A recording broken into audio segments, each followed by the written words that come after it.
சில தினங்களுக்கு முன்னர் முல்லைத்தீவிலே ஒரு சம்பவம் ஒன்று பதிவாகியிருந்தது. அதாவது பெண் ஒருவரும் அவரது 2 பிள்ளைகளும் கிணறொன்றுகளிலிருந்து சடலமாக மீட்கப்பட்டிருந்தார்கள். இந்த சம்பவம் எதனால் நடந்தது, இந்த சம்பவத்தின் பின்னணி என்ன என்பது தொடர்பாக எல்லாம் பல்வேறுபட்ட கேள்விகள் எழுந்திருந்தது. இந்த நிலையில் கணவன் பணம் அனுப்பவில்லை, அதனால் தான் வறுமையில் இருந்த பெண் இவ்வாறு உயிரை மாய்த்துக் கொண்டதாக ஊடகம் ஒன்றில் செய்தி வெளியிடப்பட்டிருந்தது. அது தொடர்பாக நாங்களும் பேசியிருக்கின்றோம். இந்த நிலையில் தான் அந்த பெண் தொடர்பான முழுமையான தகவல்கள் வெளியிடப்பட்டிருக்கின்றது. அதாவது அந்த பெண்ணின் கணவனின் முதலாவது மனைவி இது தொடர்பாக தெரியப்படுத்தி இருக்கின்றார். இதிலே பல்வேறுபட்ட விடயங்கள் நடந்திருக்கிறது. அது தொடர்பாக விரிவாக பார்க்கலாம். அதற்கு முதல் ஜேகே ரிப்போர்ட் எனப்படுகின்ற இந்த யூடியூப் சேனலை இதுவரை யாராவது சப்ஸ்கிரைப் செய்யாமல் பார்த்து கொண்டிருந்தால், இந்த சேனலில் போடுகின்ற வீடியோக்கள் உங்களுக்கு உபயோகமாக இருந்தால் நீங்கள் இந்த யூடியூப் சேனலை சப்ஸ்கிரைப் செய்து கொள்ளுங்கள். தொடர்ந்து அருகில் இருக்கின்ற பெல் பட்டினை கிளிக் செய்வதன் ஊடாக நான் போடுகின்ற ஒவ்வொரு காணொளிகளையும் நீங்கள் உடனுக்குடன் பார்க்கக்கூடிய வகையிலே இருக்கும். நான் நடராசா ஜெயகாந்தன். தற்பொழுது செய்திகளுக்குள்ளே செல்லலாம். கடந்த 24ஆம் தேதி முல்லைத்தீவு மாங்குளம் பனிக்கன்குளம் பகுதியிலே கிணறொன்றுக்கிலிருந்து பெண் மற்றும் 2 பிள்ளைகளின் சடலங்கள் மீட்கப்பட்டது.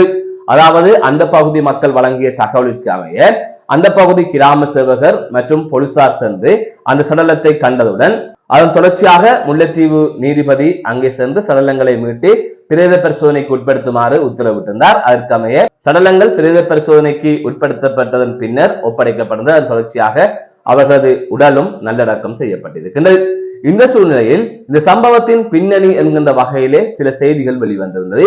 அந்த வகையில் இவ்வாறு சடலமாக மீட்கப்பட்ட பெண்ணின் கணவன் வெளிநாட்டில் இருப்பதாகவும் அவர் பணம் அனுப்பாததால் தான் அந்த பெண் இவ்வாறு உயிரை மாய்த்துக் கொண்டதாக கூறப்படுகிறது. அதை தவிர 2 பிள்ளைகளையும் கிணற்றுக்குள் தூக்கி போட்டுவிட்டு அந்த பெண் உயிரை மாய்த்துக் கொண்டிருக்கலாம் என்கின்ற அடிப்படையிலும் சந்தேகங்கள் வெளியிடப்பட்டது. சிலையர் விடயத்தை குறிப்பிட வேண்டும். சடலங்கள் மீட்கப்பட்டது மட்டும்தான் உண்மை. அதை தவிர அந்த பெண் உயிரை மாய்த்துக் கொண்டாரா அல்லது அந்த பெண் அந்த 2 பிள்ளைகளையும் கிணற்றுக்குள் போட்டுவிட்டு உயிரை மாய்த்துக் கொண்டாரா என்பது தொடர்பாக இன்னும் போலீசார் இது தொடர்பாக உத்தியோகபூர்வமாக அறிவிக்கவில்லை என்பதையும் இதிலே நான் நினைவுபடுத்திக் கொள்கின்றேன். அந்த வகையில் அது தொடர்பான விசாரணைகள் தற்பொழுது நகர்ந்து கொண்டிருக்கின்றது. இந்த நிலையில் தான் இது தொடர்பாக தற்பொழுது பல்வேறுபட்ட தகவல்கள் வெளிவந்திருக்கின்றது. அதாவது அந்த பெண்ணின் கணவன் என்று சொல்லப்படுகின்ற அந்த வெளிநாட்டில் இருக்கின்ற நபரின் முதலாவது மனைவி இது தொடர்பாக ஒரு தகவலை வெளிப்படுத்தியிருந்தார். அதாவது நீங்கள் இவ்வாறு கணவன் பணம் அனுப்பவில்லை, வறுமையில் அந்த பெண் உயிரை மாய்த்துக் கொண்டிருக்கலாம் என்கின்ற அடிப்படையிலே செய்திகளை சொல்லி இருந்தீர்கள். ஆனால் அதன் உண்மைத்தன்மை என்ன என்கின்ற வகையிலே அந்த பெண் இது தொடர்பாக பல்வேறுபட்ட தகவலை எனக்கு நேரடியாக குறிப்பிட்டிருந்தார். அந்த வகையில் அந்த பெண் கூறிய தகவலுக்கு இணங்க எனது கணவரின் முதல் மனைவி நான் தான். ஆனால் இரண்டாவதாக அவர் சட்டப்படி அந்த பெண்ணை திருமணம் செய்து கொள்ளவில்லை. ஆனால் அந்த நபர், அதாவது அந்த பெண்ணின் கணவர் இவ்வாறு அந்த பெண்ணுடன் தொடர்பிலே இருந்திருக்கின்றார். அதாவது சட்டத்திற்கு புறம்பாக திருமணம் முடித்திருக்கின்றார் என்று வைத்துக் கொள்ளுங்கள். இந்த நிலையில் ஒரு கட்டத்தில் அந்த விடயம் அந்த நபரின் மனைவிக்கு தெரிய வந்ததை அடுத்து அந்த மனைவி அல்லது அந்த பெண் முதலில் கோபம் அடைந்திருந்தாலும் 2 பிள்ளைகள் அந்த பெண்ணுக்கு இருக்கின்றது என்கின்ற அடிப்படையிலே அவர்களையும் பார்த்துக் கொள்ள வேண்டும் என்கின்ற ஒரு எண்ணத்தில் அவர் செயற்பட்டிருக்கின்றார். அதாவது அந்த 2 பிள்ளைகளும் அவருடையதான் என்பதை அந்த பெண்ணும் உறுதிப்படுத்தவில்லை. ஆனால் அந்த பிள்ளைகளுக்காக அந்த குடும்பத்தை பார்த்துக் கொள்கின்றோம் என்கின்ற அடிப்படையிலே அந்த பெண்ணின் கணவர், அதாவது தற்பொழுது சடலமாக மீட்கப்பட்ட பெண்ணின் கணவர் சொல்லப்படுகின்ற அந்த வெளிநாட்டில் இருக்கின்ற நபர் அந்த பெண்ணுக்கு மாதம் மாதம் காசு அனுப்பியிருக்கிறார், பணம் அனுப்பியிருக்கிறார். அந்த வகையில் மாதத்திற்கு ஒரு முறை பணம் தேவைப்படும் போது மாத்திரம்தான் அந்த பெண் அந்த நபருடன் தொலைபேசியில் பேசுவார் என்றும் அதற்கு பிறகாக தொலைபேசியை ஓஃப் செய்து விடுவார் என்றும் கூறப்படுகின்றது. இவர்கள் நினைத்தாலும் அந்த பெண்ணை தொடர்பு கொள்ள முடியாது என்றும் கூறுகின்றார்கள். அதை தவிர 2 பிள்ளைகளுடன் அந்த பெண் அடிக்கடி வேறு வேறு இடங்களில் தங்கி வந்ததாகவும் அதை தவிர மன ரீதியாக அந்த பெண் பாதிக்கப்பட்டிருந்ததாகவும் கூறப்பட்டிருக்கின்றது. இது தொடர்பாக அந்த நபரின் முதலாவது மனைவி, அதாவது மனைவி இது தொடர்பாக அரசு அதிகாரிகளுக்கு தெரிவித்திருக்கிறார். இவ்வாறு அந்த பெண் அந்த பிள்ளைகளை சரியாக வளர்க்கவில்லை, அந்த பிள்ளைகளை எடுத்து சரியான காப்பகத்தில் நீங்கள் விட வேண்டும், அந்த பெண்ணுக்கும் ஏதோ மனநல பாதிப்பு இருக்கிறது என்ற அடிப்படையில் கூறப்பட்டிருக்கின்றது. அதே போல அரசு அதிகாரிகளும் அந்த பிள்ளைகளை மீட்பதற்காக பல முயற்சிகளை எடுத்திருக்கிறார்கள். ஆனால் அந்த பிள்ளைகளை அந்த பெண் ஒழித்து வைத்திருந்திருக்கிறார். அதனால் அவர்களும் அந்த பிள்ளைகளை கண்டுபிடிக்க முடியவில்லை. இது தவிர 2 வருடங்களுக்கு முன்னர் அந்த பெண் தன் 2வது பிள்ளையை கொலை செய்வதற்கு முயற்சித்தார் என்கின்ற அடிப்படையில் அந்த பெண்ணுக்கு உளவியல் ரீதியாக சிகிச்சை வழங்கப்பட்டதாகவும் ஒரு தகவலை அவர் பதிவு செய்திருந்தார். ஆகையால் அந்த பெண் உளவியல் ரீதியாக பாதிக்கப்பட்டிருந்ததாகவும் அதன் அடிப்படையில் தான் அந்த பிள்ளைகளையும் அந்த பெண் சரியாக வளர்க்காமல், அதை தவிர அரசு அதிகாரிகள் அந்த பிள்ளைகளை கேட்கவும் கொடுக்காமல் ஒழித்து வைத்திருந்ததாக கூறப்படுகிறது. இந்த சம்பவம் இடம்பெறுவதற்கு சில தினங்களுக்கு முன்னர் தான் பிள்ளைகளை வேறொரு இடத்திலிருந்து அழைத்துக் கொண்டு முல்லைத்தீவுக்கு சென்று, அதாவது பணிக்கன்குளத்துக்கு சென்று அங்கு இவ்வாறு அதுக்கு பிறகாக 3 பேரும் சடலமாக மீட்கப்பட்டிருக்கிறார்கள். அந்த பெண் அந்த 2 பிள்ளைகளையும் கிணற்றுக்குள் போட்டுவிட்டு உயிரை மாய்த்துக் கொண்டிருக்கலாம் என்பதுதான் அனைவருடைய சந்தேகமாகவும் இருக்கின்றது. இந்த நிலையில் இதனை தாண்டி மறுபடியும் கூறப்பட்டது, அந்த பெண் இந்து மதத்திலிருந்து திருச்சபைக்கு மாறியிருந்தார்.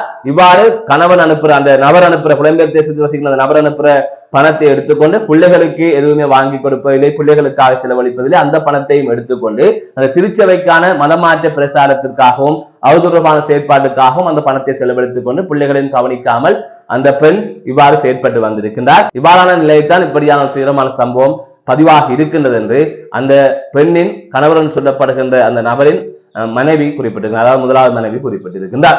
எனவே அதனை தாண்டி ஒரு விடயம் குறிப்பிடப்படுகிறது. அதாவது இவ்வாறு அவர்கள் 3 உயிரிழந்து விட்டார்கள். அதற்கு பிறகாக பணிக்கன்குளம் பகுதியில் தான் அவர்களது வீடு இருக்கின்றது. உடனடியாக ஜேசிபி இயந்திரத்தை பிடித்து அந்த வீட்டில் இருந்த சில பத்தைகளை எல்லாம் அழித்து விட்டு அதற்கு பிறகாக அந்த சடலத்தை எல்லாம் அந்த பெண்ணும் அந்த புலம்பெயர் தேசத்தில் இருக்கின்ற நபரின் சகோதரனும் இணைந்துதான் பெற்று இறுதிக்கிரியைகளை எல்லாம் செய்திருக்கின்றார்கள். அனைத்து செலவுகளையும் அவர்களால் பார்த்திருக்கின்றார்கள். ஆகையால் என்னதான் நடந்தாலும் அவர் தொடர்ந்து அந்த பெண்ணுக்கு பணம் அனுப்பி கொண்டுதான் இருந்தார். பணம் கொடுக்காமல் அவர் உயிரிழக்கவில்லை, அந்த பணம் கொடுக்காமல் அப்படி ஒரு சம்பவம் நடக்கவில்லை, அவ்வாறான செய்தி வந்தது என்பது ஒரு தவறான செய்தி. இதுதான் நடந்தது, இந்த உண்மையை நீங்கள் சொல்ல வேண்டும் என்று அந்த பெண் கேட்டுக்கொண்டிருந்தார். அந்த பெண் சொன்ன விடயங்களை நான் உங்களுக்கு பகிர்ந்து கொண்டிருக்கின்றேன்.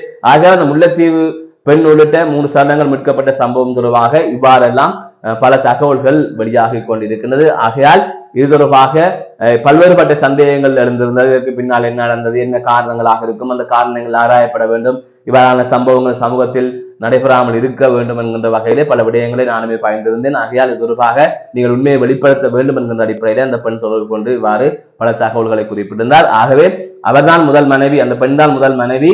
அவர் தனது அடையாளங்களை வெளிப்படுத்தவில்லை, அவர்களுக்கு பிள்ளைகள் இருக்கின்றது. ஆனால் இவ்வாறு எனது கணவன் இப்படி ஒரு பிழையை செய்தாலும் இல்லை தவறை செய்தாலும் நான் அவர்களை பார்க்க வேண்டும் என்று நான் நினைத்தேன். இவ்வாறு நீங்கள் பணம் அனுப்பவில்லை என்று கூறுகின்ற போது எனக்கு குற்ற உணர்ச்சியாக இருக்கின்றது. என்னதான் இருந்தாலும் 2 சின்ன பிள்ளைகள், எனவே அவர்களையும் நான் சரியாக பார்க்க வேண்டும் என்று நான் முயற்சித்தேன். அதே பிள்ளைகளை எடுத்து ஏதாவது காப்பகத்தில் விட வேண்டும், பணத்தை கொடுத்தாவது விட வேண்டும் என்றுதான் நாங்கள் நினைத்திருந்தோம். அந்த பிள்ளைகளை நாங்கள் மீட்பதற்கு பல வழிகளில் முயற்சி செய்தும் முடியாமல் போய்விட்டது என்கின்ற ஒரு விடயத்தை அவர் இதிலே தெரிவித்திருந்தார்.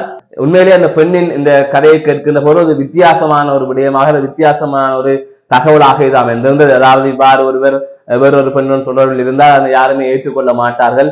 அதை எப்படியாவது நிறுத்திவிட வேண்டும், அவர்களுக்கு நீ எந்த உதவியும் கொடுக்க கூடாது, அவர்கள் உரிமை கேட்டு வரக்கூடாது. இத்திரைக்கும் அதிலே சட்டப்படி கூட அந்த திருமணம் நடக்கவில்லை. இவ்வாறு பல விடயங்கள் இருந்த போதிலும் அந்த பெண் இவ்வாறு ஒரு பிழை நடந்து விட்டது, அவர்கள் நாளைக்கு நிற்கதியாக நிற்கக்கூடாது என்பதற்காக பல விடயங்களை செய்திருக்கின்றார் என்பது அவர் கூறியதில் தெரிகின்றது.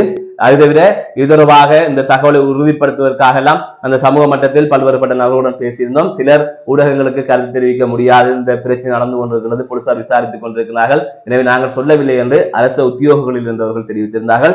எனவே அவர்களது அந்த கருத்தை நாங்கள் மதிக்கின்றோம். அதை தவிர அந்த பெண் தெரிவித்த கருத்தினை நாங்கள் தெரிவித்து விட்டோம். இனி விசாரணை நடந்து கொண்டிருக்கிறது. விசாரணையின் முடிவில் நடந்த விடயங்கள் அனைத்தையுமே நான் உறுதியாக இதிலே பகிர்வேன். மீண்டும் ஒரு காணொலி சந்திக்கின்றேன். நான் நடராசா ஜெயகாந்த்.